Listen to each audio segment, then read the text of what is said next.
Ito nga pala yung update sa ating mga alaga guys. Ang laki na nila oh.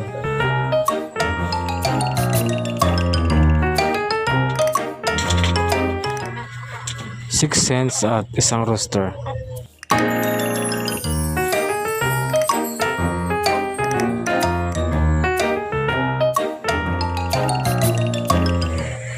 At nagsimula na silang mga itlog guys. 1 month na nung nagsimula na silang mga itlog.